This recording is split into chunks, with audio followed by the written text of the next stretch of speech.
When it comes to towing, seeing is believing.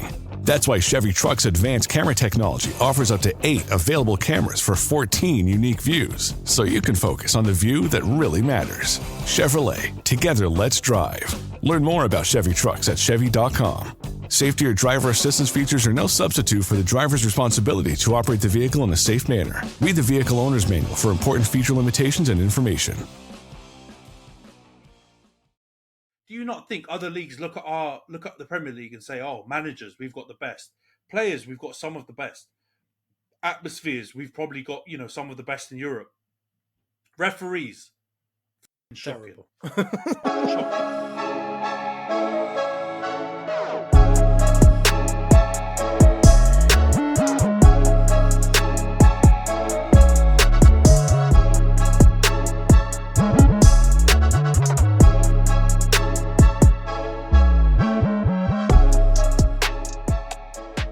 Hi everyone, welcome back to the Social Media Derby. How you doing, Jonty? All good? Yeah, not too bad. Looking forward to a lively discussion. Yeah, this pod's going to be absolutely kicking off because obviously we had Liverpool United yesterday. We had Arsenal Brighton yesterday as well. I actually thought that was a Saturday kickoff when we did the last pod. So I was thinking we were going to have a bit more time between games, but that was a Sunday game as well. And yeah, lot of stuff to talk about, at least around the Northwest Derby. Or is it Northwest? Yeah, Northwest Derby, Liverpool and United. Not so much to chat about the Arsenal-Brighton game, because I think that was pretty straightforward in the end, but I'll be interested to get your take, Johns. But before we get into it, for those of you watching on YouTube, please don't forget to subscribe to the channel, like the video if you can, share it with your mates, drop a comment. I'm sure there are going to be a lot of probably United and Liverpool fans, if there are any watching the pod, potentially Arsenal fans that are probably going to disagree with some of my takes on today's pod.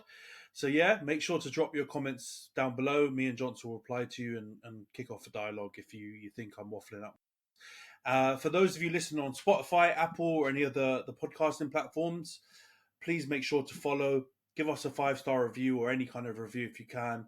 Obviously will help us massively with getting the podcast out to a bigger audience and, growing it. And we'll get to the stage, hopefully, in the size, hopefully, where we can take some of your input around the content, suggestions, questions, all that kind of stuff in the near future if we can start growing it. But yeah, let's crack on with the pod then, Johns. Only one place we could start, right? Anfield, or should I call it the library? Liverpool 0, Man United 0. It was, you were saying just before recording, a super lively game, or at least lively in terms of lots of incidents, but no goals. There's been a lot of discourse around kind of how United played, how Liverpool played, whether one team was trying to win, whether the other team was playing for a draw. All of that kind of has been coming out, which was pretty predictable, wasn't it? When, for example, in this case, I don't think we've ever gone into a big game where everyone was pretty much certain one of the teams was going to slap the other team. I don't know if that's ever happened before. But this year, I think even United fans were resigned to getting a pump in at Anfield. Didn't happen. Finished 0-0. What was your take on the game first before I start, completely losing my shit on all the Liverpool fans? What was your take on it? You're on mute, mate.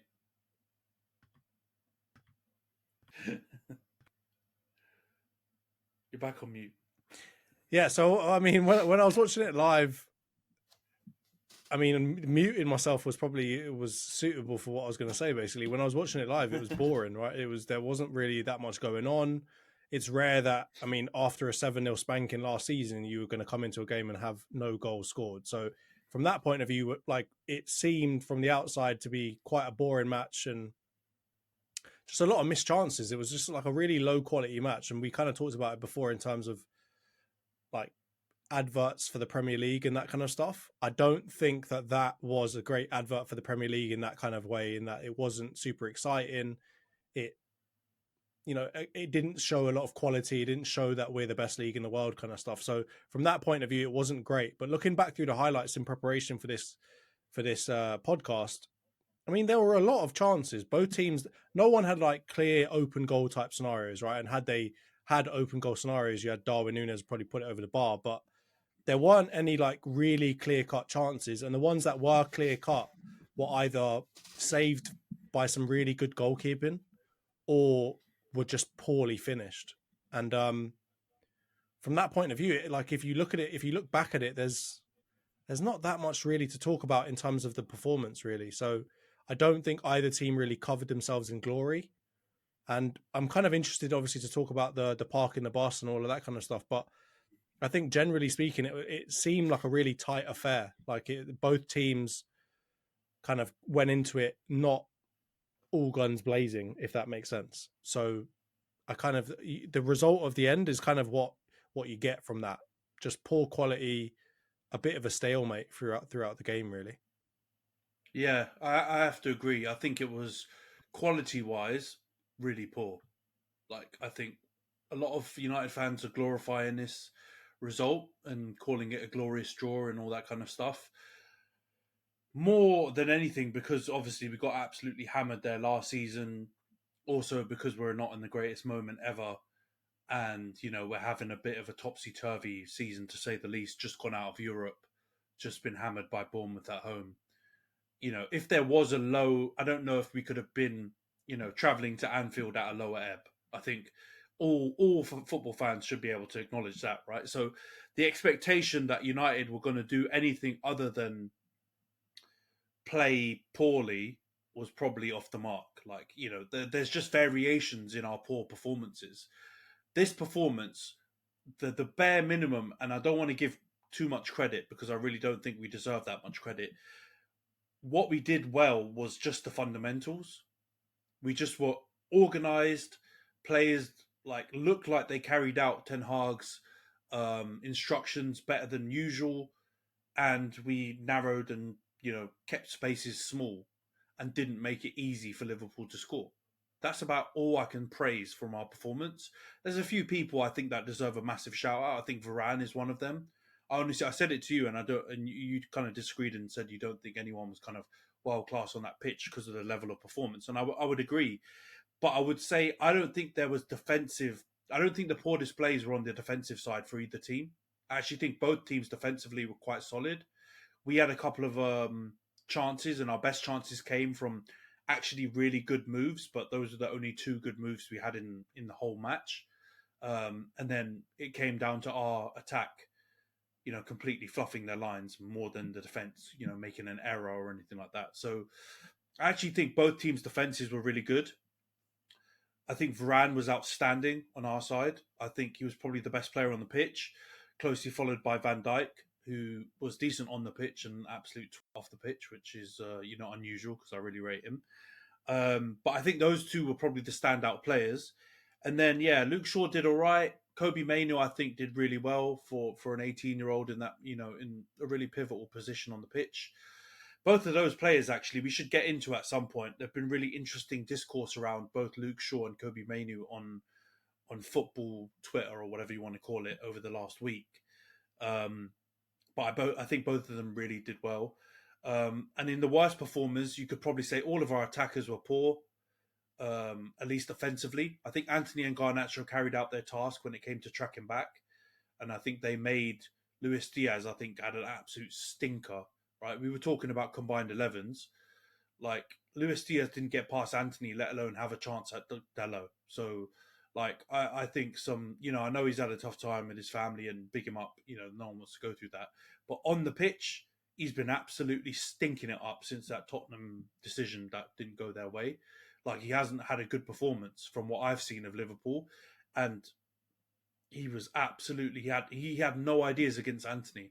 And, he's not our best player, both defensively or offensively. And he just seemed to have Luis Diaz's number. Every move that Luis Diaz made, Antony was there, read it, tackled him, got the ball back. Didn't necessarily do the best with the ball afterwards, but really, really poor. So you could say both teams' attacks were just... Mo Salah was absolutely invisible. He was not good. Darwin Núñez, he was a joke. If he wasn't assaulting Johnny Evans and kicking balls away, I don't remember anything else he did in the game. So he was abysmal. And our attack wasn't much better. Like, going forward, Garnacho and Antony were not good. Højlund had one good chance. which he should have scored, even though it was on his weaker foot. And for the rest of the game, he was just doing WWE settings and trying to fight Van Dijk and Konate. But yeah, defensive wise, I think there were really good performances. You know what? I also have to call out Amrabat, because he just looked like a fish out of water. I have to be honest. Like, it wasn't. He'd actually been playing fairly decently in some of our bad performances recently. He'd been like probably the only player you could give a slight bit of credit in the Bayern Munich game, in the Bournemouth game, in the Galatasaray game. I think he was okay in all three of those games. But against Liverpool, I think he just looked just like a couple of levels of quality below.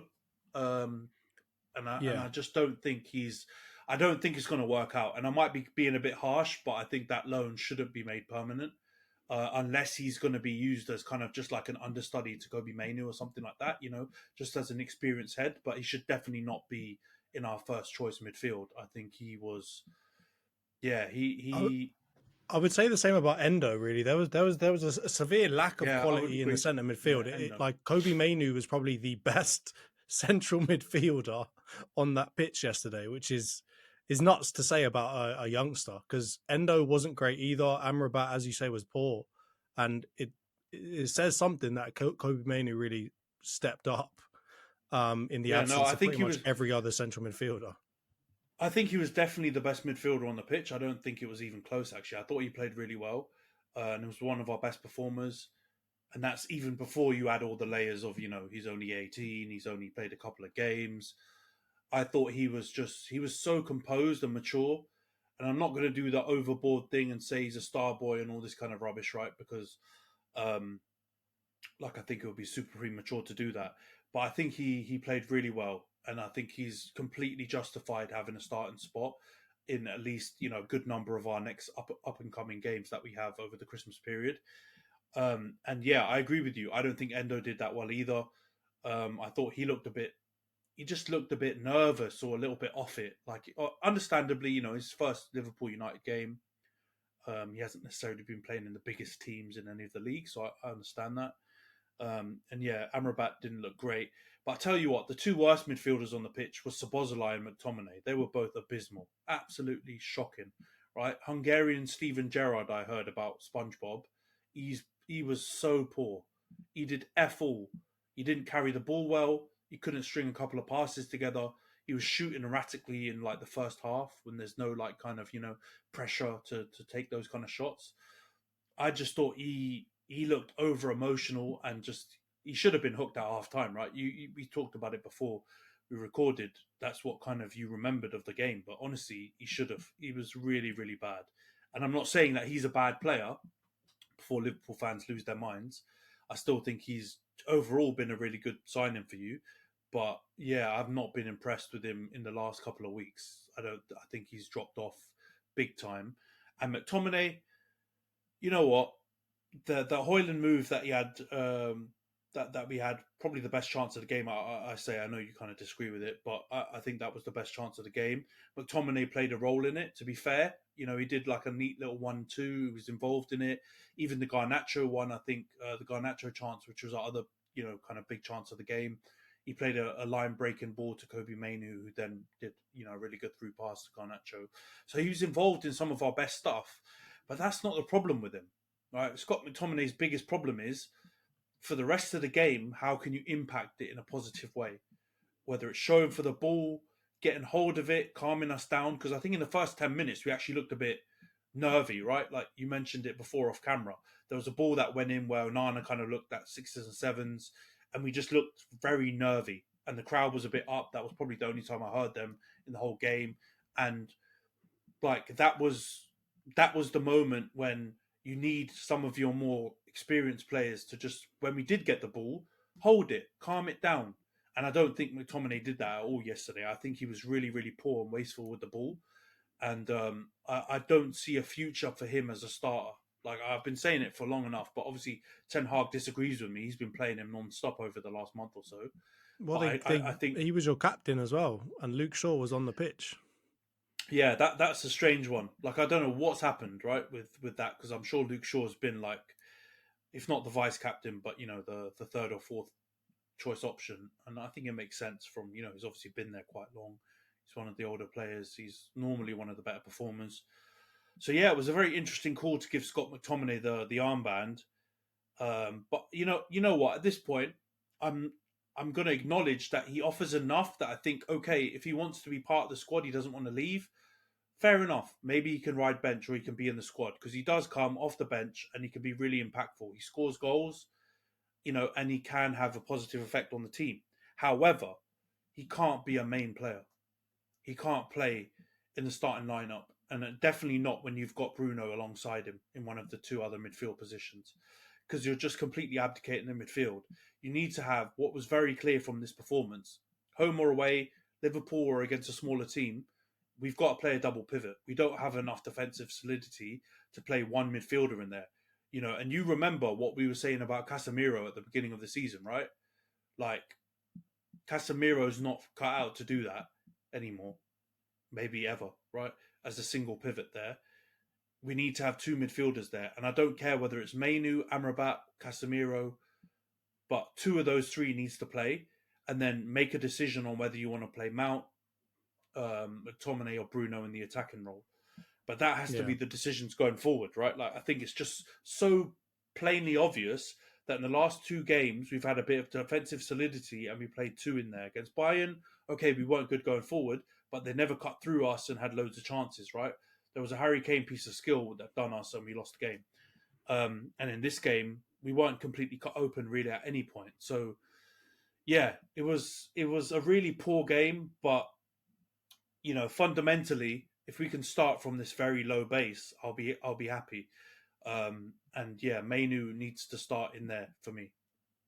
Do you have any worries though that if you play that double pivot, right, and let's say it's Mainu and Casemiro, right? Because I think that could work. Maybe Casemiro doesn't have the juice to be playing a single pivot role anymore. You just can't do that, especially if you've got McTominay and Bruno, who I think actually, if we profile McTominay the right way, he actually needs to play more in a position where Bruno might be playing. He's obviously not as creative, but it seems like he offers a lot more going forward and not very much going backwards. So if you're going to play McTominay and Bruno with a single pivot behind them, you're going to keep getting cut through like a hot knife through butter. So if you play that double pivot with Mainu and Casemiro, do you not worry that you're going to have some trouble like attacking, like creativity, like from a creative standpoint? Because I mean, you did make good chances, and obviously you had a couple of really good chances yesterday. But do you not worry that you're going to kind of rely on just a couple of big chances per game if you're playing that kind of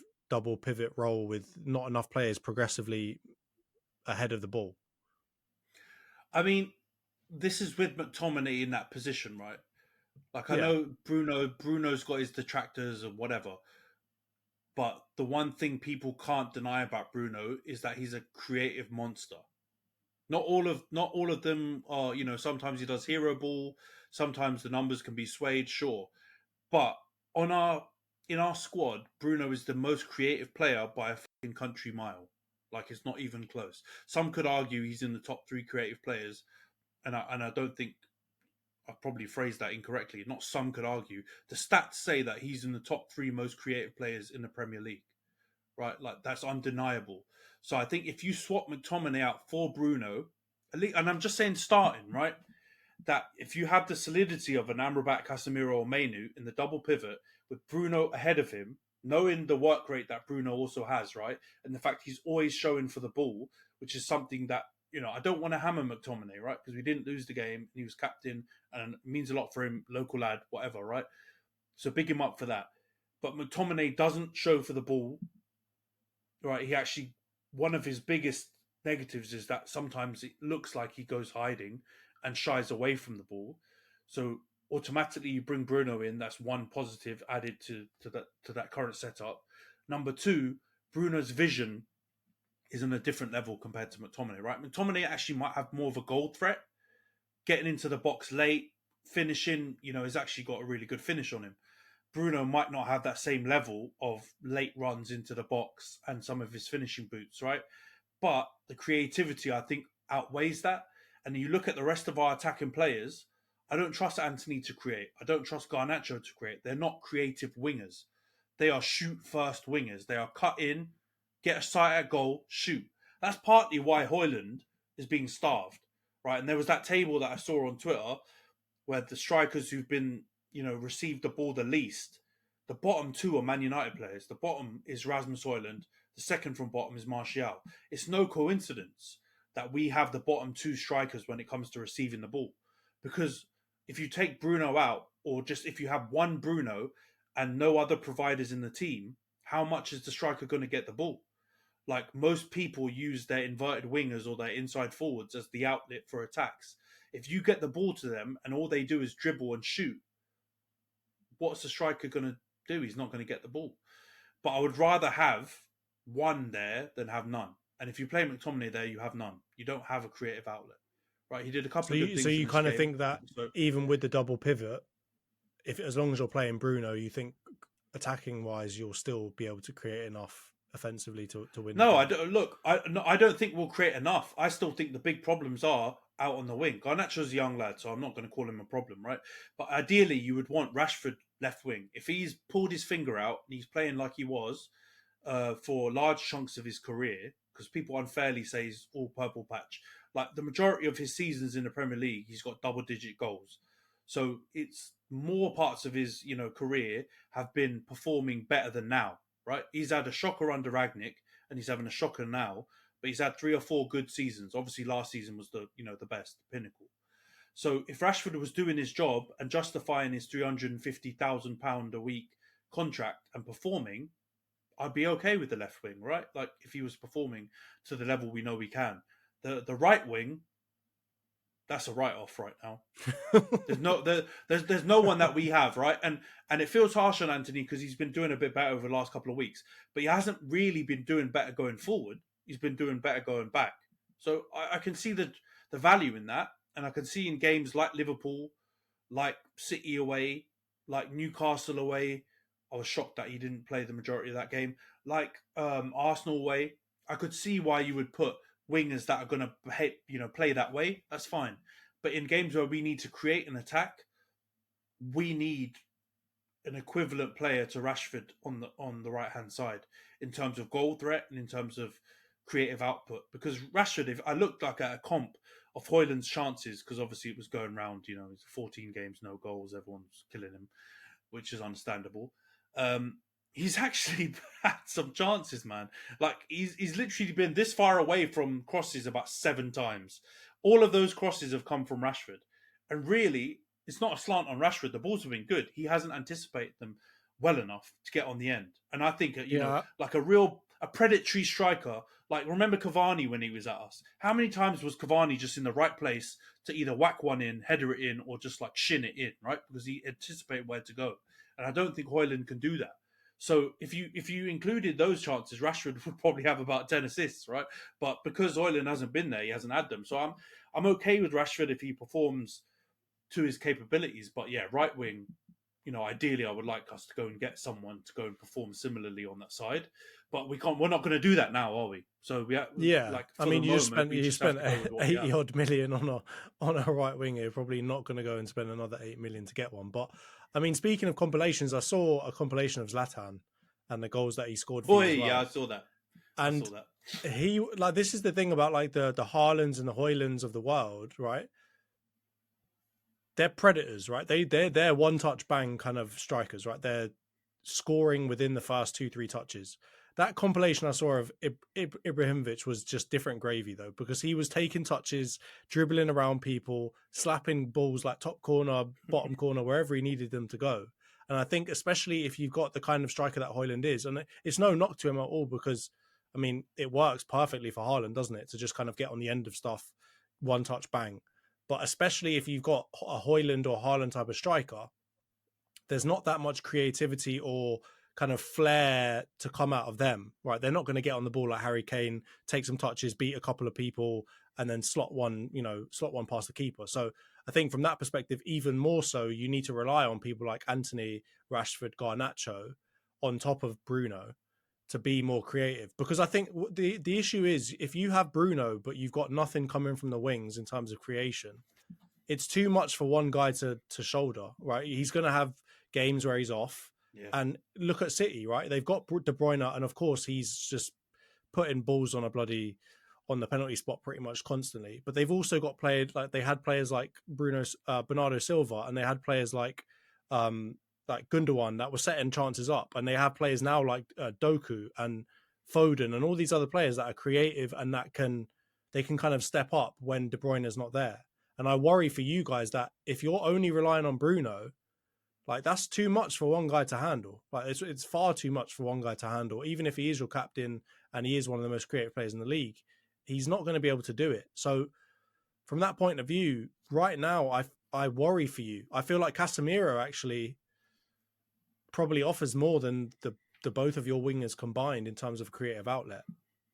You're not wrong though. Like, and I think the argument here is the expectation, right? Because I think your expectation should be for Garnacho, Antony, Rashford, if Sancho wasn't being an absolute wally, Sancho, to be the additional creators to help Bruno. That should be the expectation. The reality is, I don't think any United fans have that expectation anymore because we know what they are, right? Minus Rashford, I think the expectation should still 100% be on him. But midfielders, I think the expectation's not on them, but I think we could probably expect to see some creative output from Casemiro. I'd even say Kobe Mainoo, because I have to be honest, he's also a really good player with the ball at his feet, technically, right? Like he was spraying passes. He obviously good set up the close control Garnacho as well. chance, right? I'm going to say it's too small of a sample size to say that there should be an expectation on him creating things because we haven't seen enough of him, right? I know there's, tacticos that have been watching United's under 15s for like 10 years or whatever, and that they think he's, the next big thing. And honestly, from what I see, I can believe the hype, but I'm not going to get carried away because we haven't seen nearly enough to determine that, right? But from what I have seen, I don't think it's out of the realms of possibility that he can create as well. But I think the bonus is he can actually do some defensive work as well. And we haven't really got too many midfielders that can do that. So yeah, man, let's see how it goes. The bar needs to still be low. This I know is being celebrated as a glorious draw, but at the same time, it was 0-0. Yeah. Liverpool fans are saying that they, had 34 chances, should have battered us. Only one team was playing to win, etc. So, if I know there's a lot of salt there, right? There's a lot of salt involved in that. But there's some parts of it which can't really be argued, right? Those numbers are true. They were at home. They had more of the ball. So I can understand where they've got that delusional thought. I don't agree with it, but I can understand. So for us, we need to do better. Yeah. 0-0's not good enough. I mean, on that note, so let's get into a couple of hot topics that we kind of wanted to touch on. So first of all, I think we can be a quick one with this one, but Luke Shaw, handball or no handball, mate? Premier League, no handball. If it was in Europe, it's a stonewall handball. We've seen them given a million times, right? So you think because it hit him in it? Right, I think because it bounced and then it kind of hit his leg first and then his arm. Yeah, you think that's kind of the deflection part will gets him off? Yeah, I mean, to be honest, mate, we've had this conversation a gazillion times on this pod, and we're going to hammer the referee in a minute. So, but let's be honest. Do you think it's a handball of your knowledge of what you think handball should be? What I think it should be? No, it's not a handball. Yeah, exactly. But you're going off what the rules have been, demonstrated to us should be applied. Should be applied. It could be. It could not be. Right. Exactly. The confusion point is on how it's applied. But that's not a handball. You're having a bubble if you think that's a handball. In Europe, okay, right? Because I know Europe's just like all over the shop. What they want. Their interpretations are all over the place. But in the Premier League, that's definitely not handball. So yeah, let's move on. Fans need to go over that. That's not all right. Next controversial decision. Dalot got sent off. And if we describe this, so the ball comes off of a Liverpool player and goes out. It's close, obviously, so somehow the referee gives it to Liverpool. He's obviously livid, throws his hand and starts shouting at the ref. The ref brings out a yellow card. By the time his arm's in the air, Dalot's pretty much finished with his mocking of the referee. And somehow Michael Oliver says, you know what, I'm giving you another one. I'm not going to give you a warning. He brings out another, gives him another yellow, and sends him straight off. So, what did you make of that? And do you think that he deserved it? Am I interpreting what happened correctly? No, so the interesting thing is, right, I thought the game was done. So I went to the kitchen and made a coffee. I came back, they were into chatting about different things and it went to the analysis. So I didn't even know there was a red card until I went on Twitter afterwards and I saw people absolutely hammering the ref. And I didn't think he had that bad of a game, right? I thought he did okay. There were a couple of challenges here and there, which I think he gave to the home team, but you kind of expect that in a big game. But yeah, I watched it back and I I don't have words anymore to describe these beds. Like at this point, let's be honest. The first one, I get it. Give him a yellow card. Man's shouting, even though you f***ed it up and it's actually a Man U throw, so it's on you, right? But okay, fair enough. Like you said, it's a bit contentious. The ref's probably not got the best angle, and the linesman, I don't know what he's doing. He's twiddling his thumbs on the other side of the pitch. He should spot that one, but he doesn't. They give it to Liverpool. Understandably, it's the like 93rd minute and a half or whatever, with only like half a minute left to play. Dalot's done unbelievable to track Salah all the way back to win the ball, kick it off him, and get what should be our throw. You're having a bubble if you think he's not going to be fucking losing his mind if you've given the throw in the other way. Like, first of all, we have to take into consideration like the human element at this point, right? I don't agree that he's screaming at Oliver. So you give him a yellow card. No United fan is going to argue with that. No United fan, right? Even the most delusional of delusional dons are not going to argue with that. They're just going to say, all right, in the modern game, we don't want to, give the wrong impression to the young kids at grassroots level and all that kind of stuff, abusing the refs. Totally get it. Support you, Howard Webb, on that, 100%. The second one, though, literally, he's just being like a job's worth. Because, like you said, I saw someone describe him as a policeman. Yeah, literally.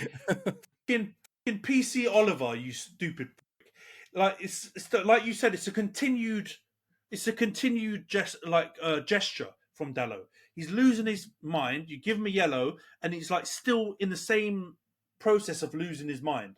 It's not like he stopped, came running over to Oliver's face, tried to knot him or do something else beyond like his original gesticulation. And somehow he's decided, you know what, I'm going to give you another yellow card.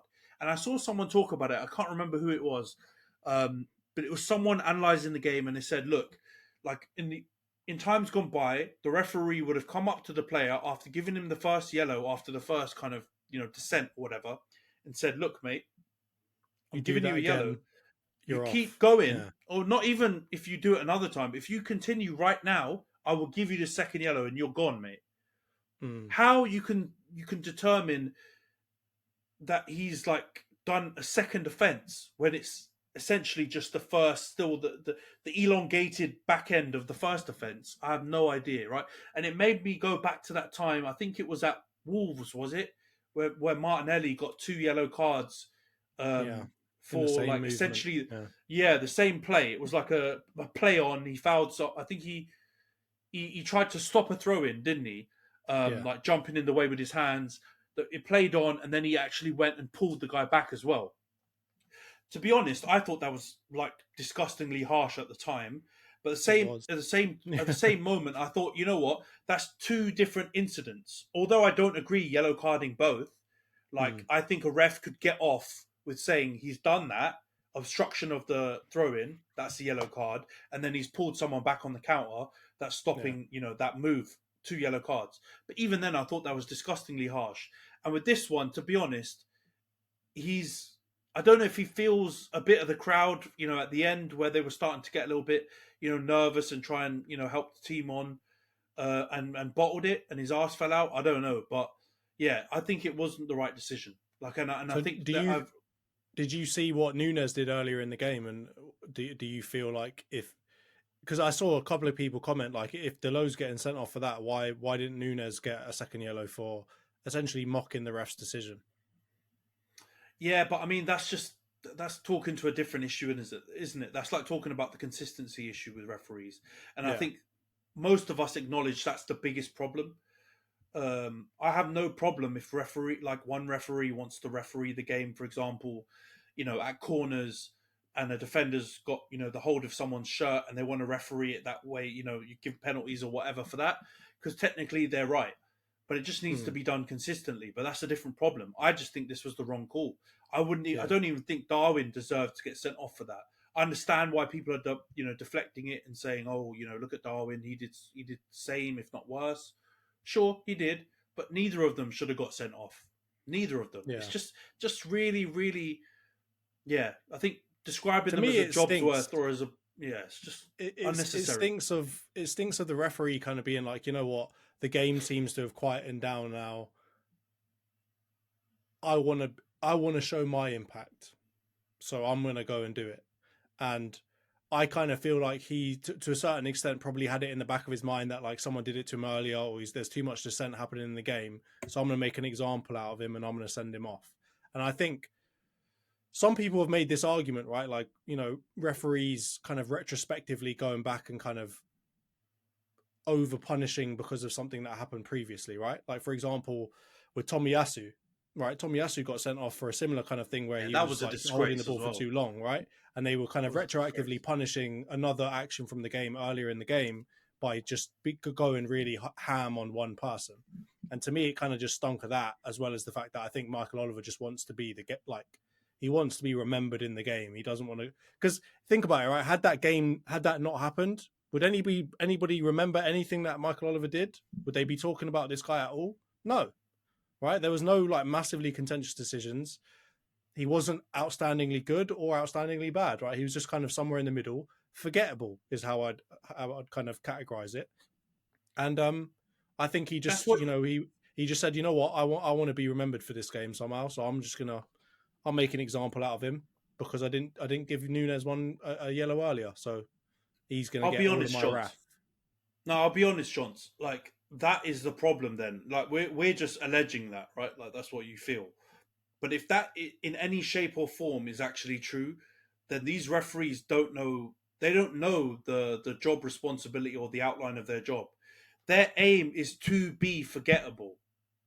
You want to remember the football, not the stupid running around chasing the ball in the middle. No one gives a shit about that, right? And we've got people, like, for example, that we work with, like Frank Sue Foundation. A lot of them are involved in refereeing. We've obviously got friends at the FA. Like, I respect totally that it's a very difficult job. It is a very difficult job, right? Like, I've done reffing at my uni league when I was at uni, and that was bloody, like, you got your hands full. It's really hard. So you can't imagine what a Premier League level match is going to be. I understand that. But if there's any inkling, right, and we know that referees in the past have been like this, right? Mike Dean is the biggest example, right? You knew that this Don was trying to make it all about him all the time, right? Playing up to the camera, doing stupid actions after yellow cards and goals and whatever, just trying to be like a joker that everyone remembers and like actually gives a shit about. If there are any referees in the current game that have a similar mindset, then that explains why the standard of refereeing is so poor. Like, they need to be forgettable. I don't want to remember a ref. I want to remember what happened in the game. I don't want to remember what they did. And I think you're right. Like, there was no need for that. There was no need for that red card. It was kind of in garbage time as well. Like, you could have got away with not having that happen. No, and here's the big thing: is no Liverpool fans would have complained afterwards, like, "Oh, you should have sent him off." You see what I'm saying? No, so you're creating controversy where no controversy was required. You know what I mean? Just totally unnecessary, man. And yeah, I don't even want to talk about it too much more because that game stunk. That game absolutely stunk in terms of a quality perspective, and the refereeing up until that point was okay. And unfortunately, because of that decision, up after that decision, he brought the refereeing standard to a stinky level as well. And I think that is also another part that plays with the whole appeal of the league. Like, do you not think other leagues look at the Premier League and say, "Oh, managers, we've got the best. Players, we've got some of the best. Atmospheres, we've probably got some of the best in Europe. Referees, shocking, shocking." Like, we've got conference league standard refereeing, right, in the Champions League level worth of competition. So man, like, shocking, man, absolutely shocking. Well, all right. Well, let's move on then. Otherwise, we will go on all day. So the next one I wanted to get into was Varane. So you mentioned it. He was as you kind of characterize it, him and VVD were really the world class players on that pitch, right? They were the Rolls Royces of the squads, the people out there on the pitch. So, I mean, he had one of the standout performances in the match. It's obviously he's in an iffy situation right now with Ten Hag. He hasn't been chosen for quite a few games. Obviously, now that Maguire's injured, he seems to be back in the fold. What do you make of like this whole kind of Varane situation? I know we've talked about it before, but like at this point, he's going to be forced. Ten Hag's going to be forced to play him because he's got no other options, essentially. But do you think he can come back from this kind of like being left out in the cold by Ten Hag, or you think it's still over? I think this has got to be one of the most baffling decisions Ten Hag's made as manager. You know, that he gets hammered for a lot of other decisions, and I think sometimes it's quite unfair. Like I think the Sancho one, God knows why I ever hear Sancho being brought up anymore, and people try and use that to hammer Ten Hag. I don't think he did anything wrong with that. But this Varane one is an absolute head scratcher because everyone talks about him and says that he's, you know, a real proper professional. He's obviously got a storied career, won Champions Leagues. He really wanted to come to the club.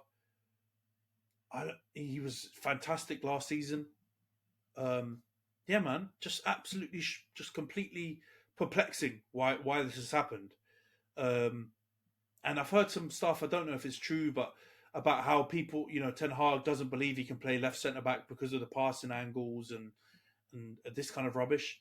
But honestly, he's played left centre-back the last couple of games. So, and to me, he's been our best defender in both games that he's, you know, both of the last two games that we played. So, I don't know, man. I feel like there's something else going on. And there's been a lot of chat around us trying to get rid of our highest earners. Rumours of Casemiro to Saudi, Varane to Saudi or to, you know, other clubs in Europe, Bayern Munich, etc. Unless that's playing a part, I don't know what Ten Hag's smoking, because Varane and Martinez are our two best centre-backs by a country mile. I would have Varane in even with Evans or Maguire or Lindelof in Martinez's absence, and it's just made absolutely no sense. So I really don't know what the future holds, man. If it was me, I would absolutely keep him.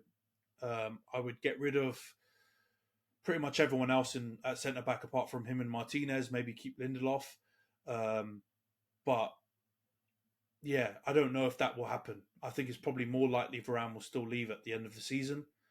And probably Casemiro will leave too at the end of the season. And the only kind of inkling I'm getting is that it's financial. If it's not financial, big mistake.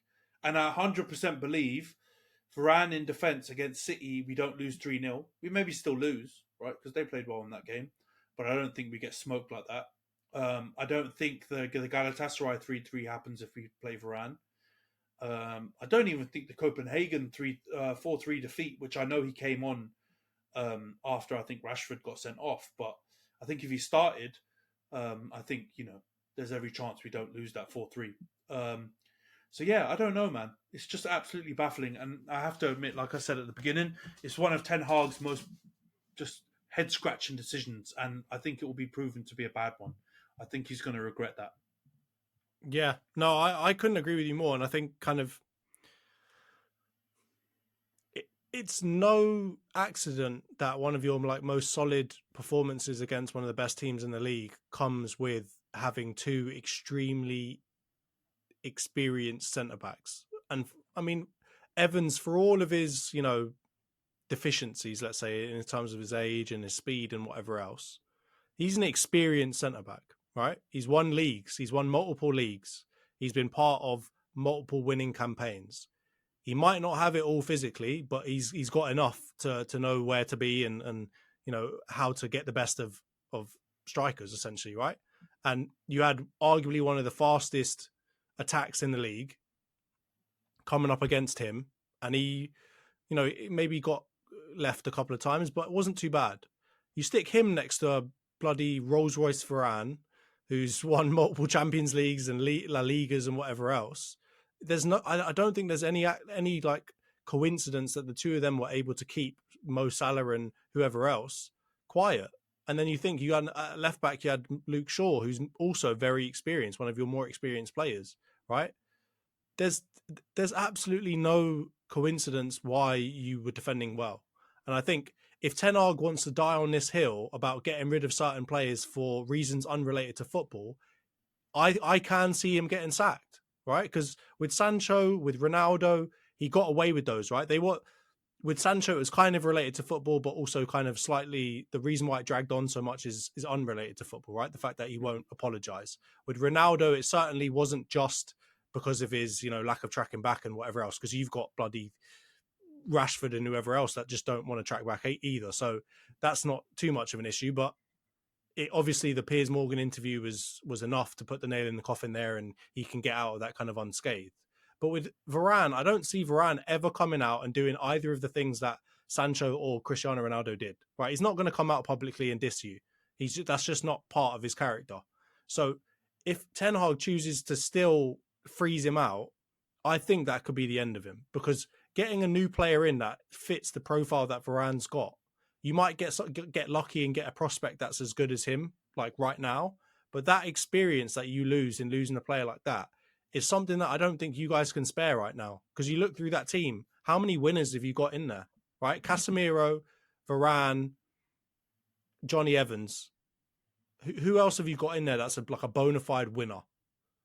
Not many. No, and I think that you get rid of Casemiro, you get rid of Varane, you're going to be in a sticky situation, because Evans ain't got long left on his lifespan of playing football. You're going to have a completely fresh squad of just pretty much people that haven't proven they can win, unless you're willing to go and spend 100 million on new players from big teams, which I don't think you're willing to do. So I think it could be the let's say the 10-year defining mistake for Ten Hag if he still persists with getting rid of with Varane. No, I hear you, man. I agree. I think the long-term aim should be to try and follow essentially what Ralph Rangnick said, right, a couple of years back, which is aim for young players that are like 22, 23, 24, either on their first or second contract, a lot to prove, people that have got the hunger, the energy, and that should be the majority of your squad. And then obviously you have some experienced players who can help guide them. That's basically what you guys have done, right? And I don't think Ralph Rangnick was describing you, but if you look at a lot of your signings in the last 2 years of Arteta, it's signing players within that bracket, and then you've already had a few, like Jorginho's, a few others that are older to come and help with the experience. And I think, and I hope that's what we do going forward. So, and I don't think we need to go and get the experienced players anymore. I think we've got Varane, we've got Casemiro. Bruno will be coming into that age bracket. All right, he hasn't won nearly anything near what those guys have won. But in terms of minutes on the pitch, experience, just generally of high-level football, he's got that. I think that's a good nucleus of older, experienced players that you then start building, with those 22 to 25-year-old up-and-coming, hungry players. I think if we can do that, then we've got a good shot at really building a strong team and essentially following the blueprint that Ralph Rangnick outlined and basically what Arteta's followed, right? So I hope that's what we do. If we sell Varane, if we sell Casemiro, we're starting all over again, right? And I think we've been the only signings that we've made. I know Carragher doesn't agree with the Casemiro one. The only signings that we've made that I think actually are not going to be complete waste of time in this last 3 or 4 years were Varane and Casemiro. Right? Maybe Madrid didn't want them, but we need that experience, and they can still offer a lot on the pitch. So I 100% agree with you. I don't get involved in this Ten Hag in or out, but I think it would be very hard for him if he makes the decision to sell either or both of them. I think we're going to start from scratch, and he won't be a part of the project going forward. So yeah, man, it's really interesting. But yeah, let's hope he doesn't do it from my perspective. Yeah, I mean, from my perspective, I hope he does, but that's a different perspective. All right, last one. Let's get on to Virgil's post-match comments. He's come out, said you guys weren't, you're buzzing to get the point. You weren't trying to win. There was only one team out on the field that was trying to win. From that, the world's just gone mad off of that comment. There's been loads of comments and discussions based off of what he said. Roy Keane was quite clearly absolutely livid, saying you've only won one Premier League in 30 years, lad. So, settle yourself down a little bit. Vibes Man was trying to calm Roy Keane down, but it wasn't working. His head was gone. What do you make about this whole kind of parking the bus conversation? Do you think United parked the bus? Do you think you weren't, like Virgil's right? Do you think that you weren't really trying to win the game? All right, so I'm going to try and do this in the most measured way. So I don't think every single thing that Virgil van Dijk said was out of his ass. Or at least I don't think there are aspects of what he said that are absolute horseshit. But I do think if you just take what, the like kind of headline snippets from his little post-match interview and you read or listen to them, you think, mate, you're a right salty little fucker, aren't you? Because there is no way that someone playing that poorly, and I don't mean him personally, but I mean their team, offensively, can come out and say that one team was trying to win more than the other. Do you not think when Højlund was put through one-on-one for the best chance that we weren't trying to win by playing the ball forward? Essentially, the only way that whole stupid argument can make sense is if we were literally playing sideways and backwards for the whole match and didn't make any attempts to try and score or try and win the game. Like, it's absolutely ridiculous comment. And it's the only kind of blie I'll give him is he's obviously just come off the pitch. Everyone was feeding into this Liverpool's going to pump us narrative.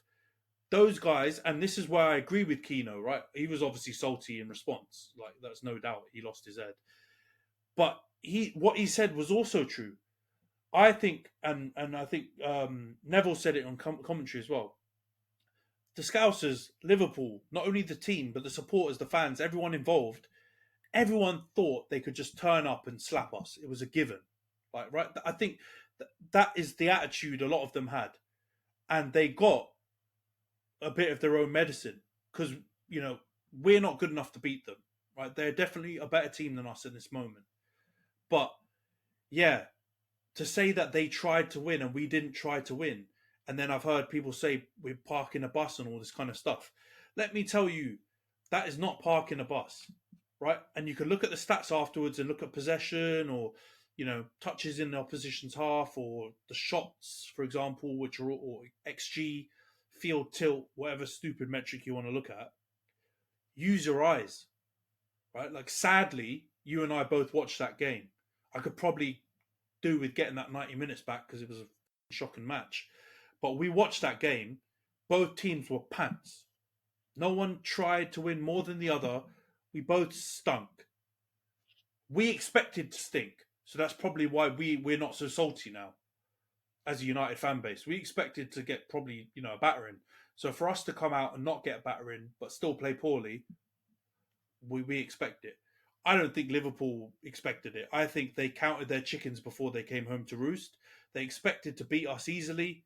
Maybe not 7-0, but I think they expected to beat us. And their arrogance was their own downfall. And I think once, I think it was by like the 50th minute or something, and Liverpool started taking all those long shots, I was like, you know what? I think they don't know what they're doing.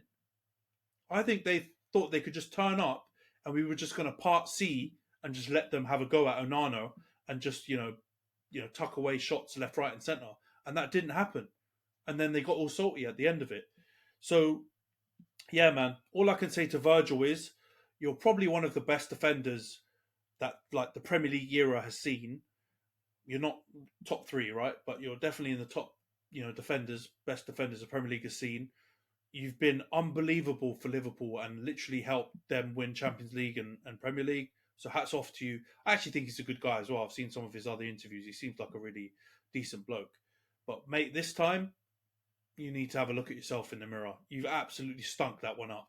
And if you were that head gone, you should have let someone else go and do the post-match interview because you just absolutely waffled out your ass. And yeah, you deserved whatever kind of backlash you're getting now from Roy Keane and other pundits because it was waffle. And we've given Klopp a lot of shit, right? After like emotional defeats or draws or whatever, when he comes out and waffles. Klopp wasn't even that bad. That's how bad Virgil's post-match interview was.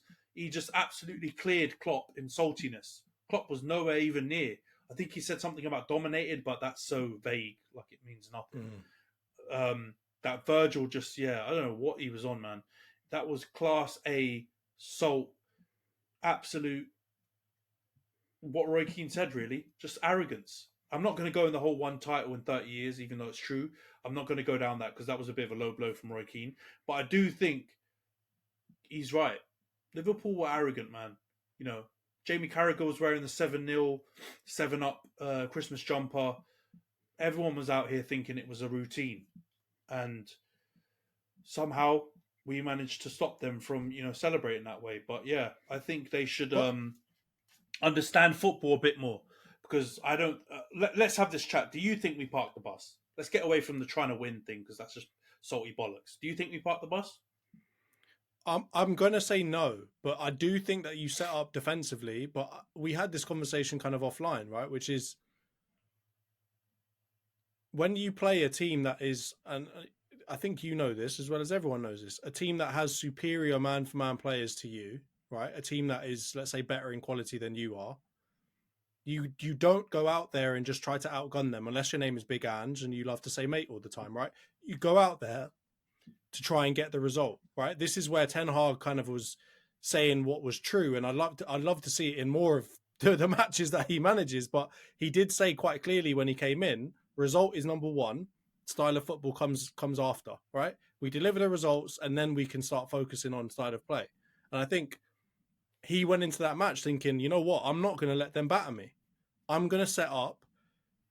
I'm going to say defensively, I'm going to set up to know that they're going to want to dominate the ball, and I'll let them have that. But we're going to be solid defensively, like you say, do the basics well. And if we get something from it, we might get our chances because they're not unbeatable. You can get chances against them. And if we get them, let's put them away. But I definitely don't think we can say it was like parking the bus, because to me, parking the bus is like, oh, we won the first leg 3-0, or let's say we won the first leg 1-0. We're now just going to come back to Stamford Bridge and you're not going to get a shot off. Like, we don't want the ball. You can have the ball the whole time and we're just going to stand 11 men behind the ball at all times. I don't think you did that, but I also don't think you can say that you went out there to play like sexy football. Like, you definitely went out there tactically smart, solid at the back, and we'll get a couple of chances. And if we can put them away, then we'll win. But we're not going to give them anything, if that makes sense. So that's how I saw it. And I think a lot of teams have set up the same way. When they go and play Man City, when they go and play Arsenal, no offense, right? I'm not saying that Arsenal on a different echelon to everyone else. But if you know they've got better players than you, you will set up to do that because that's the smart way to play them. And it's usually the only way that you beat hyper possession-based football. Yeah, like, I think you're right, man. Like, it's just, everyone just goes too black and white with things. There aren't only two styles of football. There aren't only park the bus and, all out attack if you play Football Manager, right? Like, there aren't only those two styles. There's also a balanced, right? If you play Football Manager, cautious or whatever, like, and all of those different levels on the spectrum aren't parking the bus. They might be slightly more attacking, one might be slightly more defensive, but I just think it's so simplistic and, to be honest, super disingenuous to just say United parked the bus. As soon as United don't play squashbuckling football, we park the bus. Like, that's what everyone says every single time. It's rewriting history. Because it's like now when I hear people talk about Sir Alex Ferguson's time, they say we were counter-attacking under Sir Alex Ferguson. No, we weren't. We literally played every style of football. There were times we dominated the ball. There were times where we counter-attacked. There were times when we played a bit of both. There were times when we were more physical, more technical. Like, there were lots of different performances that a team can give and styles that a team can implement. And I think, you know what? Finally, we can give Ten Hag a bit of praise. Not complete praise because we didn't win. Then he would deserve utmost praise. But we can give him a bit of praise from learning from taking a couple of absolute tonkings away from home against bigger teams and not being so naive. Even Bayern, we lost that game, but I was a little bit annoyed because of the whole group.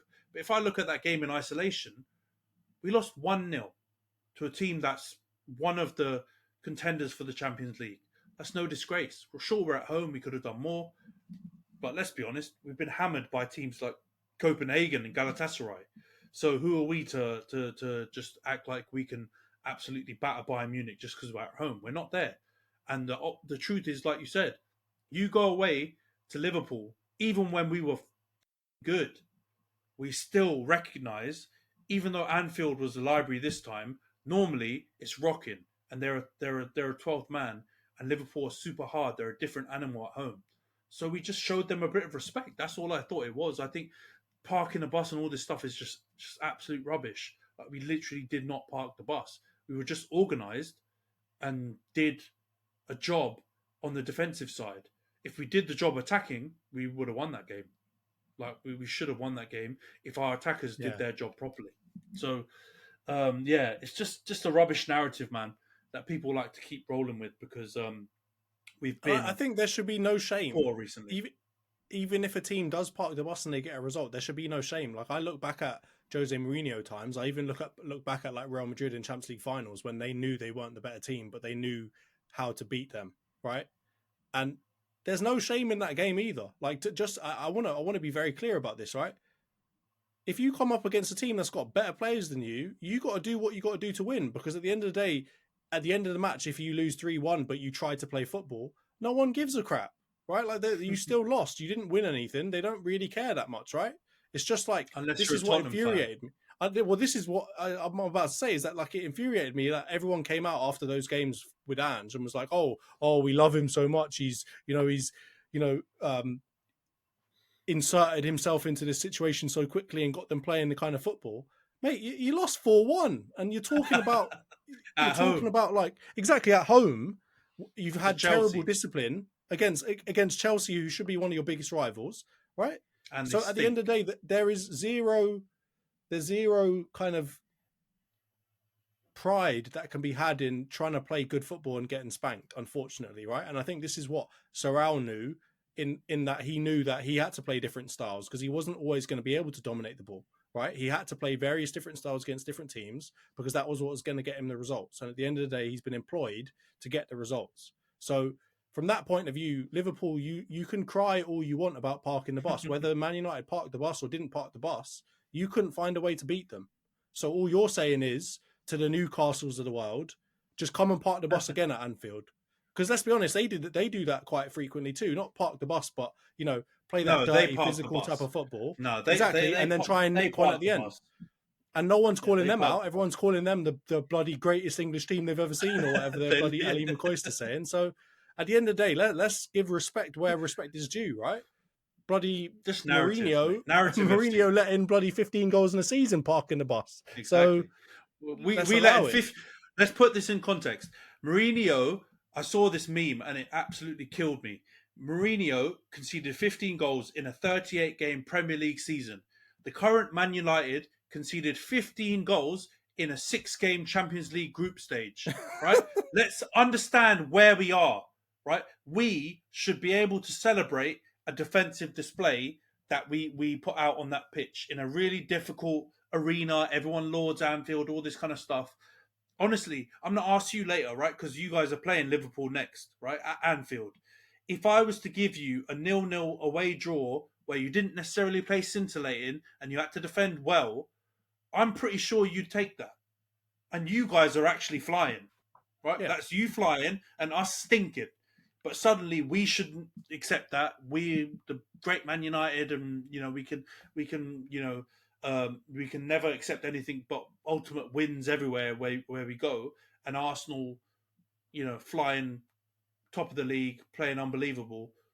You guys will probably accept it. It's just narrative, man. So let's move on to the Arsenal game, because I feel like you guys actually played sensational. We did, and you deserve a lot more chat on this. So yeah, tell me what you thought of the game. Arsenal 2, Brighton 0. We were all over them, man, and I.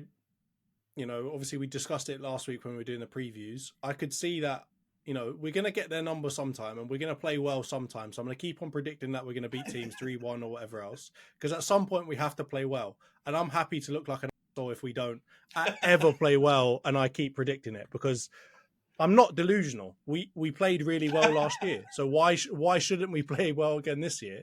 And bloody hell, Mikel Arteta must have been listening to me, because he went out there and Martin Odegaard was on smoke. He should have bloody had a hat trick just by himself. He had so many chances to score, couldn't necessarily put many of them away.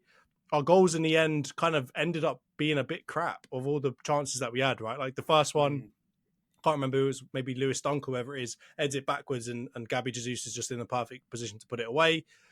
Havertz's shot, I don't know what he was doing, whether he was trying to kick it into the floor like Ozil used to do, or if he was trying to lace kind of side foot through it. But whatever it did, somehow the goalkeeper touched it but didn't save it, and it worked. And then he tried to do a knee slide on the ground and kind of it wasn't slick enough and he just kind of fell over a little bit. That kind of summed up kind of the goals that actually won us the game. But we had so many chances and Odegaard was just kind of orchestrating everything. Rice had an unbelievable performance too. There was a couple of times where he showed that like marauding ability that we were all kind of talking about when we first signed him, which was like, how's Arteta going to play him, right? We were wondering, is he going to get more of the ball and be like the Xhaka role where he's going to go forward with Partey behind him, or is he going to be the Partey? And I think he showed that ability to kind of run with the ball at pace and beat players. And it was unbelievable. Like I honestly, when people are saying all this stuff about we need to, get the checkbook out and write a couple more checks to West Ham, like as much as I don't want to agree with that right now, Rice is looking like an absolute stunner. Like I feel like he is right now. He is probably the most important player in that team. As much as Odegaard was great, as much as Saka was great, as much as Saliba has always been really good for us, at least. Rice is the one that, funnily enough, he's the one that sticks everything together. He's honestly like, I think it's obviously overstated at this point because Arsenal fans are like running higher for Rice, but he was class. And we were just working like a well-oiled machine. The fact that we couldn't put away more of those chances bothered me though, because it got to that point where like Pascal Gross had like a pretty open chance really. If he just hit it a little bit later, it would have been in. And Raya was already sold the other way, thinking it was going past him. So he pretty much had an open goal and missed it. And I was thinking if that had gone in, it would be a completely different conversation that we're having right now. But luckily, Pascal could not get it past the post. So I'm happy. I'm really, really happy with that performance. I'm happy to see Havertz get on the score sheet. Have that, all of you lot that are talking crap about him. Have that, bloody Chelsea fans who just like... And when I say talking crap about him, I'm talking to myself, by the way, because I also put him for flop of the season. But take that, Chelsea fans who were like, oh, yeah, we were trying to get rid of him for ages, even though he won your bloody Champions League. So have that, Kai Havertz. I want to sing the song, but I won't. Man, honestly, I have to 100% hold my hands up and say, you guys absolutely slapped the living daylights out of Brighton. And I really don't think I'm going overboard with those words. Like, Zerbi said it, didn't he? He literally said, we had to suffer, and our team's not used to suffering. And honestly, you had them on ropes, like, pretty much from minute, 15 onwards. They just... Yeah, Brighton just... They didn't even look like themselves, man. And I think you've probably unlocked a way to play Brighton, and that's to just attack the living daylights out of them. And I don't even think it was crazy about possession, because I think in the end it was fairly evenish on possession. So it's not like you guys really, thought we'll get hold of the ball and we'll suffocate them. But when you got the ball, everything you did was super intentional, and that's where Odegaard was class. I've given him some criticism. I know you haven't liked it. I have not. No. And to be honest, I've not really liked it because I really like Odegaard. Right? I love the expressions oozing, no shoulder guard, and all those kind of funny plays on words. Because those are hilarious. But if we all, look in our heart of hearts, we know he's a class player. He's top quality. And he's the kind of player that you would want to play. You would want to be able to play like. That's what when I look at him, I'm like, oh, bloody hell, if I was playing football, I wish I played like him. You know what I mean? Yeah, he's very silky, but it's not like it's attainable silk. And maybe that's downplaying his skill because he's obviously way better than any of us, mere mortals. But the way he plays, it looks skillful enough, but also just realistic enough that like the everyday man could probably play that way, right? And would want to play that way. Gets hold of the ball, links up the play, tries to whip in crosses and through balls. He's got a wonderful left foot when he shoots. Like he's a really, really good player. And I think from personality wise, he's obviously got the character to be a captain too. So he's got that element too.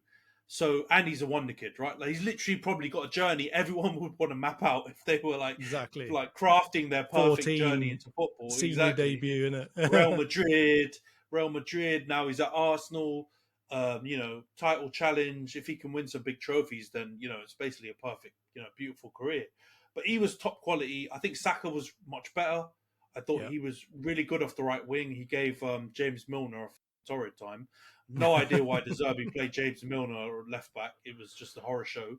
I think Declan Rice was. He's just got this little groove of like 7 to 8 out of 10. A majority of his performances fall in there, right? Of course, he's had some last minute winners, which will get your fans going absolutely overboard and saying he's had a 10 out of 10. Which I don't know how many games he's had a 10 out of 10, but that wouldn't worry me. Because he always gives you between a 7 and an 8.5 out of 10. And if you can get a central midfielder to do that both ways, back and forward, 100 million's a snip. It's literally a snip for a player that can do that. They don't come like that anymore, right? Like the consistent level of player that we maybe got used to and took for granted in the 90s and early 2000s, you don't get them anymore. Right, like everyone else is a lot, obviously the levels of football have gone up. It's a lot more physical. It's a lot more tactical. But like, he's just a player that's timeless. Like he enables players like Odegaard to be able to go and do that stuff. You know what I mean? Like if they had bloody McTominay next to them, no offense to you, right? But they wouldn't be able to do what they do, right? It would be a madness. They'd be cutting through us like butter as well. And I need that steady Eddie as much as Graham Souness and whoever else uses it as kind of like a bit of a diss. That's what you want. You've got the players like Bruno and you've got players like Odegaard and De Bruyne. You need a bloody Rodri. You need a Casemiro. You need a Rice next to them. You can't have two players trying to be the star. You need one player to be the star and you need the other player to know his role and to do it well over and over again. And that's what Rice does for me. It's like, it's understated. It will kind of always go under the radar a little bit in comparison to the Odegaards and De Bruyne's of the world. But it's what enables a team to win. 100%. Honestly, like, let's look at the options you were looking at in January, yeah? For that midfield role. There was Caicedo, who was apparently your number one choice, and you were very close to getting. And then you ended up going and getting Rice. If I was to ask you now, there's no way you're swapping. There's absolutely no way you're swapping. Less money, more money. I don't think you give a rat's ass. You're not swapping Rice for I was about to call him Caicedo. And I still think Caicedo will be a good player. Like I don't think he's a bad player at all. I think he's having a bit of a difficult time, but Chelsea are a shit show, so anyone can look terrible there. They're basically London Man United. Exactly. Yeah. Turn London anyone United, rubbish. We'll call them. London United. But Rice has been top class. I think the Havertz one is funny, right? Because I get it. He's been slandered so much by your own fans, Chelsea fans, other fans, you, me, everyone, Lincoln, donkeys and all that. But he's turned it around. Now, I'm not going to go overboard. I still don't think he'll be like a class signing. I don't think he's ever going to justify the money necessarily. And I don't think it's possible for him in the first season to do that anyway, right? Like, I don't think he's a Rice. I don't think you're going to look at him after 38 games and say, what a player. We've done well getting him. He will be, and the aim you should have is for him to turn into a different style, but essentially your Xhaka. If after 4 or 5 years you can say he's had 3 or 4 good to very good seasons, not looking at stats or whatever, just looking at style of play affecting your team and you win trophies, then he could be worth it. But I don't think there's anything he can do. I'm sorry, scoring a couple of goals that he's done in recent weeks, it's not enough for anyone to start saying, justified or it will be a good signing or whatever now. That will really be going too far because his all-round game still doesn't look amazing. One thing I will give him absolute credit for, he's somehow developed some sort of defensive acumen that I didn't know he had. Like, he actually does track back really well. He's a really good first line of defense when it comes to blocking and intercepting and tackling and stuff like that. Something that I didn't know he had. So whether he's always had that or Arteta's coached it into him, you've got to give him credit for that. But yeah, I think just getting him to be a positive effect on the team is a win. We don't need to go overboard and act like he's fucking sensational. You know what I mean? Yeah, no, and I couldn't agree with you more, right? Like, I think my standpoint on it has always been just don't stick out as being bad, right? Like, because we had that. It's funny because you can kind of characterize a player's career just in how Xhaka played for us, right? You can have being absolutely stinky to the point where fans are booing you off the pitch, right? And you're just throwing in clangers left, right, and centre. Or you can be the steady Eddie getting chances, putting them away. And I just need him to not stink, right? I need him to not make defensive clangers and not miss open goals. If he can do that, he'll have paid off the money in my mind. Like, that's fine. Just do that. Just don't be noticeably bad. And so far, I want to say this, right? Tottenham fans getting all happy about Richarlison scoring. Havertz scored more than him in the season. Right? Oh, this is the middle. Richarlison got 3 goals so far. Havertz got 4. So stick that in your pipe and smoke it. You're all happy about the pigeon man, and you're dissing Havertz. Well, have that, because you paid more. You probably paid the same for bloody Richarlison, and what's he done for you? So have that, Tottenham fans. But yeah, Havertz. I'm not going too crazy on him. He's certainly not our best player or anywhere near it. I'd still say he's one of the weakest parts of our team. But the fact that he's been accepted into the team, the fact that the fans would appear to be kind of getting off his back a little bit, the fact that Arteta's whole sticking with him thing so far hasn't completely blown up in his face, I'm cool with. Come the end of the season, we'll see if it actually has made a big difference to our team or not, right? And whether he's actually improved upon Xhaka last season, which is a pretty high bar to set. I'm not sure if he will get there, but as long as he's not terrible, he's not like Rob Holding levels of coming into the team and making us noticeably worse, then I'll be fine. I'm happy with him. Yeah, you know what, man? I think that's the best approach. There are going to be fans out there that say it's not possible because of his price tag, right? And we get into price tag around this, right? Like, you know, I can't really be a person that's big on that because we've absolutely spent tons on players who haven't necessarily been very good, or people, for example, hammer Paul Pogba and call him a flop because he cost 90 million, even though he was good for us, right? And I'll argue that to my dying breath, that Pogba was good for us. Was he the transformational Pogba-back like level? There's a disparity in that, I agree. But if you take away the fee, if you take away the Pogba and you just placed him and saw his stats and his majority of performances for us, if you took away the agendas, you would be happy with that player, right? And essentially, with Havertz, as long as you're saying basically, as long as he's not shit, then that's okay. You know what, man? As long as your team wins, you don't need to have everyone being a star. If someone's throwing in 6s and 7s and that's the max that they can get, that's all right, man. As long as they're not throwing in 2s and 3s, then I understand where it's coming from. But yeah, rival fans aren't going to allow, and some Arsenal fans aren't going to allow it to run because of the 60 million, right? Like the price tag and all that rubbish. But anyway, let's go on to the Arteta stuff, because this was super funny, right? Disgracia, come on. Oh my God. Arteta, his lawyer, what a guy. What an absolute guy that lawyer is. He's got him off a ban, which honestly I thought was absolutely nailed on, because, you know, Arteta and a ban goes together like, you know, out of everything. Arteta and bans and touchline bans and fines go together like, you know, peanut butter and jam. So I was expecting like at least a 1-game ban for his disgrace rant. It is a disgrace. But yeah, for those of you who've maybe been out the loop, somehow he's got off it on a technicality and saying that, you know, the Spanish word, or I think is it the Basque word? I don't know, you know, maybe one of the dialects like for that, disgrace, disgracia, doesn't have the same connotations that it does in English. So what do you make of this? So actually, I was reading through the whole like 39-page report, or whatever it was. Apparently, so here's one thing, right, to correct.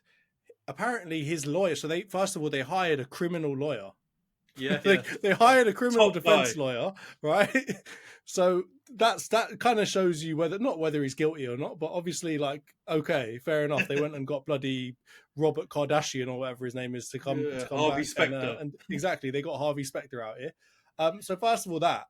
But second of all, apparently they did the legal team put forward the whole disgrace means something different in Spanish kind of thing. But apparently, when asked to his face, is that what you want to go with? He apparently said no. He actually meant disgrace. And so apparently, the way that he's actually got out of it, the argument that he actually made that they actually won on was that there were other examples this season or like in recent memory where managers went hard and didn't get a ban. So for example, like Zerbi, I think, came out and said, I don't like any of them. They're all terrible. Oh yeah, I remember that. Right? And he didn't get banned. Nothing happened to him. And so apparently that's how they won it. Like they came out and basically said, you can't go ham on my client because you didn't go ham on any of the other guys before. And they kind of put it into disrepute whether they were like specifically aiming at Arteta. And I think that was how they won it, is they said that you guys have got an agenda against my client. You didn't do it to anybody else. You've only done it to him. Because apparently he came out and said, no, I meant disgrace. I know English well, and I meant disgrace. I didn't mean disgracia. And I think, in my mind, jog on. You know what? If you're so clear, like, and sure of like the fact that he's brought the game into disrepute, which is an absolute piece of crap rule to have anyway, right? What is it brought the game into disrepute? You're bringing the game into disrepute by being such a disgrace. not the guy that calls you out for being a disgrace. So from that point of view, I think the FA, the PGMOL should put that in a pipe and smoke it. If you want to beat him and you want to ban him, then do it the right way and do it with some sort of backing. And I think managers should be able to come out, because this is an unrelated point. But after that Crystal Palace game, right, where Roy Hodgson was on the touchline speaking to the commentary, and he was like, I've had a long career in football. These are the days that are going to make me not miss it. When I'm finished with the game, I'm not going to miss it specifically for these types of games. That killed me, because Roy Hodgson's a servant to the game, been in it for so long. I think deserves probably a knighthood at some point for what he's done for the game. And you're bringing a guy like that and making him like wish he never did this. So from that point of view, I think all managers should be able to come out and say, you know what, you guys stink. Maybe you can't come out and say, oh, you're on the payroll or whatever, like Declan Rice did after a European game. I get that. That's probably a bit, that would maybe bring the game into disrepute. But you should certainly be able to come out and say these referees are not up to standard, because it's quite clear that they're not. Right? It's not like he'd be talking rubbish if he were to say that. It was a disgrace. He was riding him like a jet ski. He's allowed to say it. You know what I mean? And if you really want Arteta to get a ban, don't worry, because he's going to get one anyway. He's going to get yellows. He's going to get reds. And he won't be on the touchline regardless. So it's fine. Yeah. He'll do it himself. Yeah, no. That's so funny, man. You know what? Big up. I have to give him credit. Big up Arteta for just acknowledging that he meant disgrace. Because we know he meant disgrace. Right? We know it. That was shocking. Right? I don't care how many Gary Nevilles and Carragher's and Alan Shearer's need to defend those decisions. We've all got eyes. There's probably two very valid reasons why that goal shouldn't have stood. Arteta should be able to call him a disgrace. And well done to his lawyer. Big him up for calling it out. And yeah, and big up to Joe Willock as well. Big up to Joe Willock, because apparently that was the reason why he was so incensed, in it, because he told the Arsenal players that he thought it was out too. Yeah, so big up to Willock doing it from the gulag. Yeah. Well, he's an ex-Arsenal lad. I don't think he ever wanted to leave properly. You know what I mean? So he's going to try and be impartial in that situation. But yeah, big him up. And you know what? I didn't even know that stuff about Roy Hodgson. So you know what? I'm more actually want to stick middle fingers up to the referees about that, because you're right. Roy Hodgson is an absolute G, and I thought he was a G before he was laughing at Pep on the weekend. But that made me love him even more as well. So you know what? Big up, big Roy. He's an absolute legend of the game.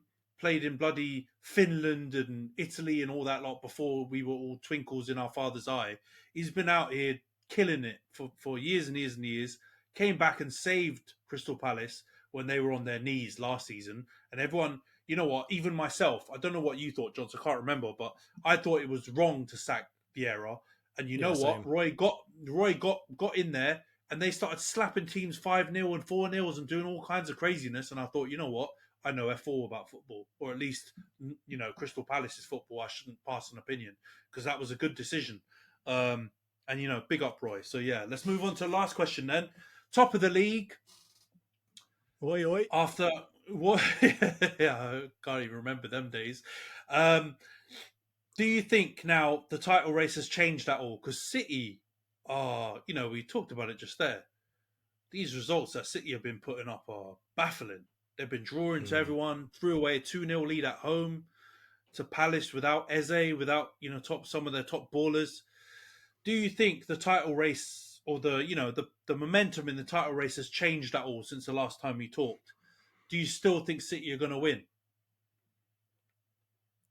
I don't know if they'll win, but I don't think they'll be as bad as they are right now, right? Because last season we were having a similar kind of conversation really about City kind of having a bit of a wobble mid-season, right? And he started testing some things out. He brought in Rico Lewis. He was like, you know, messing with this whole John Stones as a midfielder kind of thing, right? I remember that happening, and it was because they weren't as great as they were at the end of the season. So I don't think you can ever write them off. I do think you can say that they aren't as good as they should be, right? Like aren't as good as they were at the back end of last season. So I don't think anything has changed necessarily in terms of them challenging. And I still do think they'll win the league. But I will retract my statement that I said initially, which was I think they were going to win the league by like 10 points. I think it was going to be like one-sided and they were going to slap everyone. And the reason why I say that is not even because of us and it's not even because of their form. It's actually because of Liverpool. Because I didn't see this Liverpool kind of resurgence coming quite as quickly as this. I thought they were still going to be in the mud, you know, in the gulag for a bit longer. And I think under a bit more pressure from a team that's done it before, right, and beaten Pep's team before, I think City are going to be a bit more serious about it than they were last season. And I think they're going to have a much harder time of it this season than against us last season. Because as much as we were really good last season, we have zero bottle, right? And come the end of the season, he knew that. He knew that these lot are going to these lot will crumble. So as long as we keep winning and we keep performing well, we'll get ahead of them. We ain't got to worry. Against Liverpool, though, if Liverpool are in that race too, and we're in that race too, and there's a bit less pressure on just one team having to challenge them, I think that they will crumble a little bit more. And I think one of the things that's understated actually is they need to do some business in January, man, because I like some of their signings. Like I like Doku, he's a great signing, but I'm not enamored with their team right now, right? And Gvardiol hasn't been quite as good as I thought he was going to be. Shaky. It's looking shaky. And I think, you know, like Rodri out of that team showed like, yo, they're beatable. And I don't know if they've got that aura that they had last season, which was just like, these lot are just, you know, it's like Space Jam. Like these lot are on some special juice because there's no way we're going to beat them. But I think this season they've kind of shown a bit of a chink in the armor. Like they're beatable. And I can't imagine that like Arteta and Klopp are looking at that and not kind of like Mr. Burns in it, like a little bit, like, you know, rubbing their hands together, Birdman style, thinking, all right, we might be able to do something here. Because Pep was incensed as well. And I can't wait for this. This is an unrelated conversation, but we were talking about it before. Everyone loves Pep so much, right? Like, oh, he's the golden child, right? He's don't stink and all that. But that's because he was winning. Wait till you see him losing. Wait till you see him that he's not the best team in the league by far and he's not getting trebles and it's not just handed on a plate to him. Wait till that comes because he's a salty little prick as well. He's going to get his little bald head and he's going to be angry, storming out of interviews, telling people, what are you talking about with their questions and all that. And English media, get prepared because you're about to have some Fergie-esque explosions coming up soon if City keep playing crap. And I can't wait for it because every other manager seems to get it apart from him, and I want him to get his just desserts. I'm biding my time, mate. My beady little hands. I'm biding my time for the day because he deserves it. but storing that one up for a little bit. It's so rare that I can use it. It's so rare because they never bloody lose. Yeah, no, I hear you though. I think it's gone under the radar because of how good Doku has been, but they've gone 1 for 4 on their transfers so far. Doku's been unresounding success. Gvardiol's been shaky, man. Kovacic hasn't looked good. and Nunes has barely touched the field. So if you couple that with, a couple of dodgy signings that they've been able to kind of skirt over the last couple of seasons, I'm talking about you, Calvin Phillips. I don't know, man. I agree with you. Unless Gvardiol suddenly finds his feet, unless Kovacic turns into a different player, because I think he's got no hope, unless Nunes, starts to understand the system very quickly, they're in for a rocky road, man. I think you're right to retract that City clear, easy title chat that we started with at the beginning of the year, because I actually think you guys, and I'm not going to say Liverpool, man, and that's not just pure salt, a little bit of salt, have to throw a little bit of salt on there, especially from, got to return the favour after VVD and all that rubbish. But I actually believe that you guys have got sprinkled in those little extra bit of, character that you need. I'm talking about Declan Rice. I think you'll probably have Timber back by the end of the season, just at the crunch time. I heard that he's probably going to be back in training in like February-ish time. Havertz is starting to look a bit better. I guess the only one that's still debatable with you guys is Raya.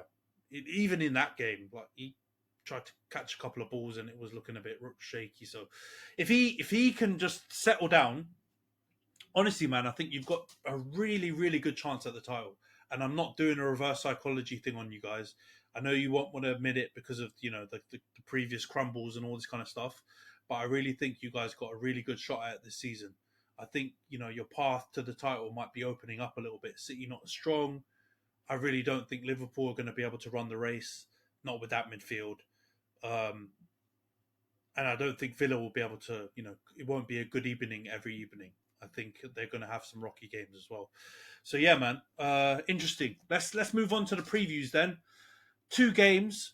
We've obviously got the game on the weekend, and then we've got a midweek game next week as well. So we'll cover first the weekend's games. United away to West Ham. This gives me absolute terrible memories. Mate, they're cooking as well right now. Kudus Exactly. is just sitting on billboards, just chilling after slapping in goals, mate. Kudus and Paqueta are absolutely balling out. Edson Alvarez, you know what? I said this when they signed him. How the f***ing hell have West Ham managed to sign Edson Alvarez? He's class. How did they manage to sign Kudus as well? I mean, how did they sign Paqueta? You could say all of these players, they're just the power of the Prem.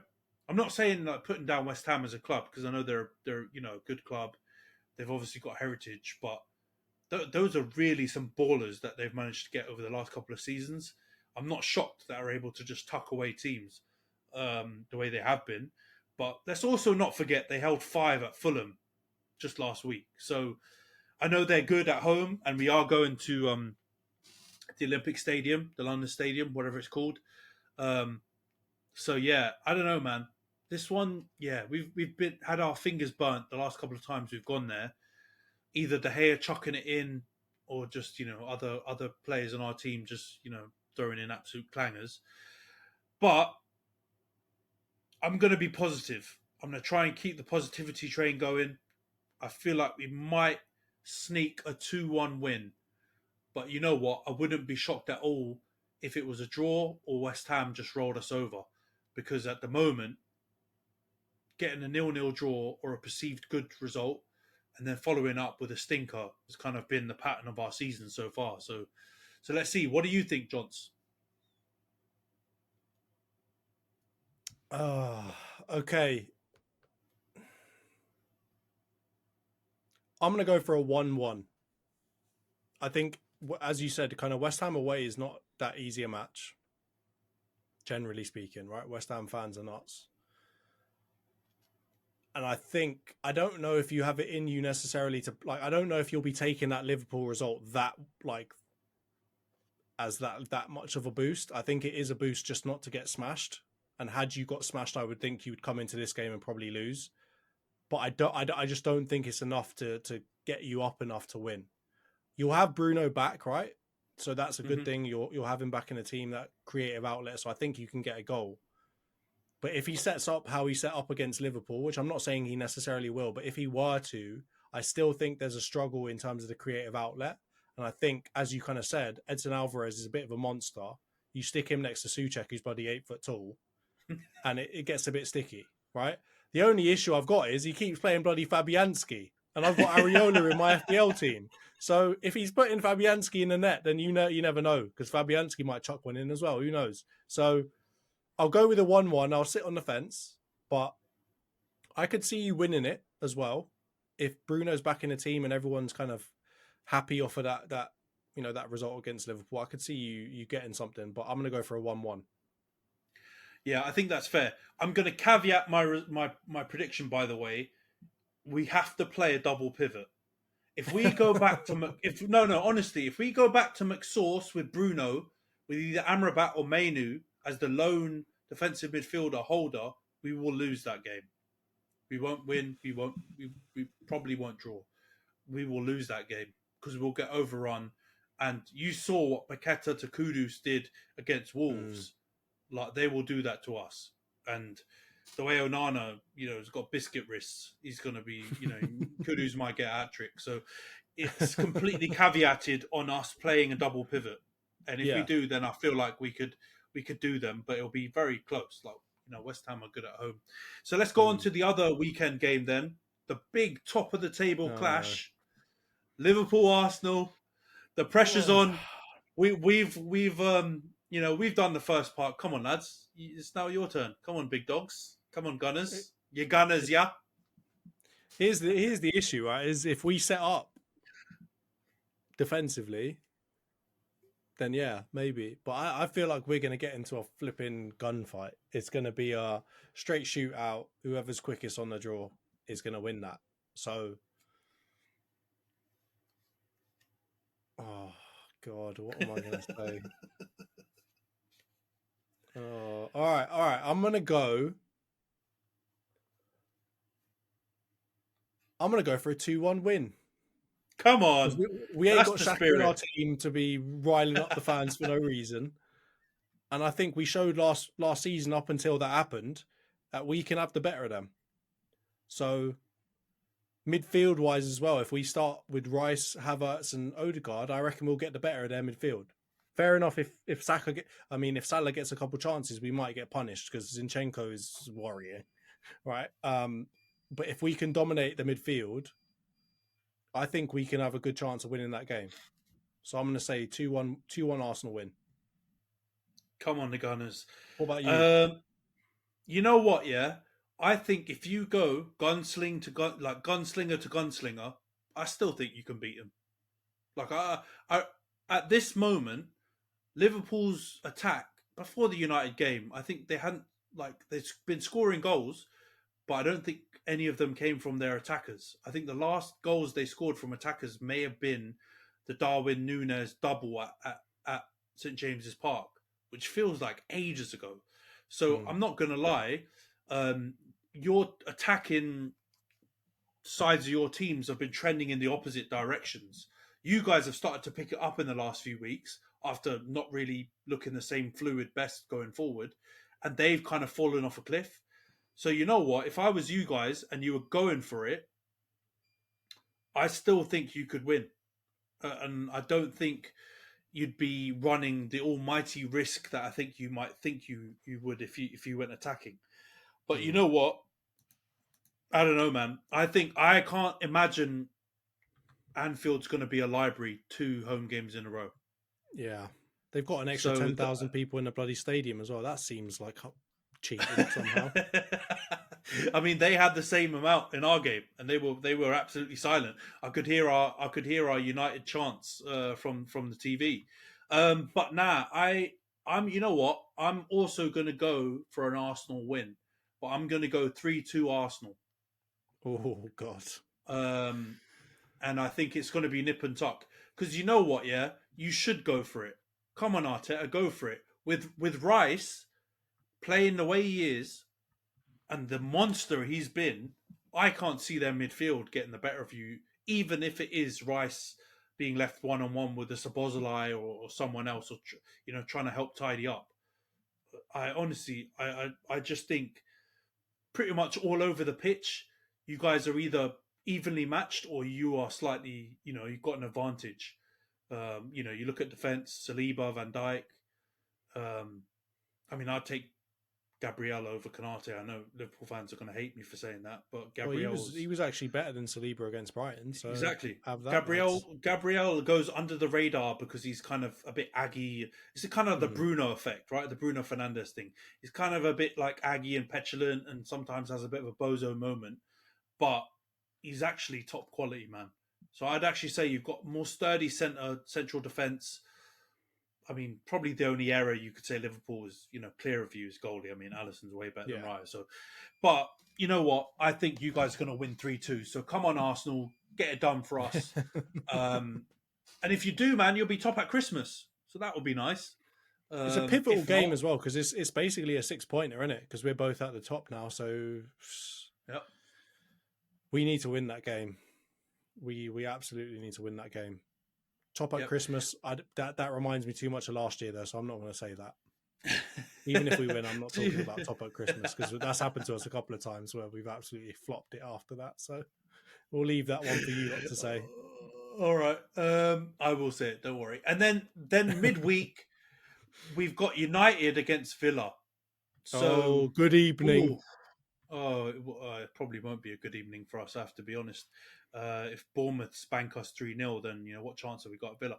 The only thing I will say, Villa away are not the same team. They're still obviously good. They win, a good chunk of their games, but they're not the same team that they are at home. The problem is we've been so shaky at home. If this was last season, I honestly would say that we will win this game, and I would be very confident that we would beat them. But this season, we just haven't been the same. But you know what? I'm going to keep the positivity train going. I think, again, we're going to get a 2-1 win. But to be honest, Johns, if you ask me any match right now, everything is predicated on, do we play a double pivot? If we play a double pivot, I've got a belief that we could possibly win. If we don't play a double pivot, it swings the other way. So I'm going to say a 2-1 win. But yeah, anyone listening, please don't absolutely crucify me. If we play McTominay and Bruno, we're going to lose. What do you think? Well, so I just realised for my West Ham United pick, I've chosen a draw, which up until recently, you guys didn't do. Up until this Liverpool game, you guys were either a winning team or a losing team. That was it. There was no in between. So the fact that I did that was a bit stupid. But Villa and United, I think, as you said, Villa aren't quite as good away from home. But let's be honest, Old Trafford is a shell of what it once was in terms of being difficult to play in. There's too much agginess in the crowd these days for it to be like that difficult. Like if I was Villa going in there, I'd be like, you know what? Let's just get them to make a couple mistakes, and then the whole crowd will be on them anyway. So we don't even need to do anything. They'll just boo their players off the pitch at half time. We don't even need to do anything. I'm gonna go with 2-0 Villa win. Wow. Good evening indeed. God. I like Unai, but oh my God, if we lose 2-0 at home. Well, everyone wants to say that he's the third best manager in the league, so prove it, Unai. The onus is on Unai. All right. Exactly. I hope that doesn't come true, but let's see. Arsenal, I think you guys are playing on the Thursday, which is an interesting one. Home to West Ham. What do you think, Johns? Do you think you'll get the dub? Do you think it has anything to do with the Liverpool game? Do you think, that result changes how this result could go? Or do you think it's pretty much a game in isolation? I think that the results will match each other. So if we beat Liverpool, we beat West Ham. I think if we lose to Liverpool, we're going to be on a bit of a downer and probably lose to West Ham. Because they are a dangerous team. No, that's true. It's true. I'm going to go...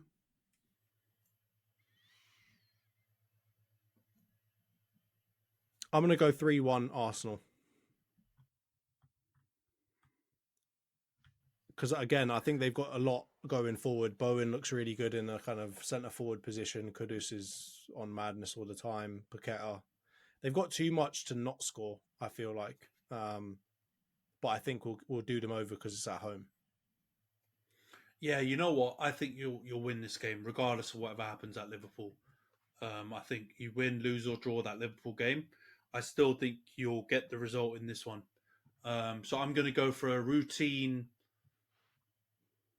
2-0 win. And I know that might sound mad because they've got a lot of firepower going forward, but away West Ham are a different team. You know, they just you know what? I have to say so. Yeah, like they've got players that are firing, but they're just one of those weird teams that just never seems to have a centre forward. Like they spend money on them, but they always seem to be playing either, you know, a Mikel Antonio from right back to centre forward or a Jared Bowen from right wing to centre forward. They just never have that striker there to just guarantee them, you know, goals. And I don't believe this Kudus, Bowen, Paqueta trio can keep weighing in with all their goals. They've never proven that before at any of their other teams.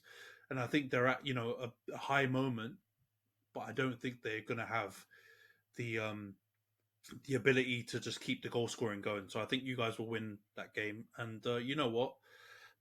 I hope West Ham come away from their next two fixtures with losses. And that's no offence to West Ham. No offence to West Ham at all. But, you know, if you're going to play United and Arsenal, you know, going into the beginning of the season, if you're David Moyes, you're not banking on getting points from either of those games. Let's be honest. So, I mean, yeah, maybe the home fixtures, you'd say they're a bit more of a coin toss. You would hope to get a draw or win against the big teams. You've got to hope, right? I mean, you guys have gone, I know it was a League Cup, but you guys went there and lost that game. They played fairly well. So it's possible. You know, I think, I keep trying to use Chelsea as a justification for a big cup. I keep forgetting they're absolutely horseshit. But yeah, I mean, they got absolutely tonked there. So, you know, it's possible. It's easily possible, I would say, that they, you know, come away with 4 points from those two games. It's not impossible that, you know, you guys draw at home. That's happened every now and again, thinking of Fulham, thinking of a couple other results. And it's definitely possible for them to beat us. So let's see. But fingers crossed, our teams come away with at least 4 points out of their next couple of fixtures. We both got some tough ones, I have to say. Yeah. Going into this Christmas period, boy, when you've got only a few days recovery, you don't really want to be playing West Ham away, Villa at home, Liverpool away, West Ham at home. That's bloody tough, man. Exactly. But we've got to pick up points, especially you guys. Don't forget, City are away at the Club World Cup or whatever it's called in Saudi Arabia. Yeah. They're not back for a couple of weeks, so you guys got a chance to start racking up some points. So yeah, let's hope our teams do it. But yeah, let's leave it here for this week, Jonts. Once again, thanks for joining us. Thanks for everyone listening or tuning in. If you are, again, like I said at the beginning of the pod, if you're watching on YouTube, make sure to like, comment, and subscribe. Share it with your friends. If you're listening on any of the podcast audio platforms, make sure to follow and give us a review. And we'll see you next week. Cheers, Jonts. Cheers, Ant. See you all next week.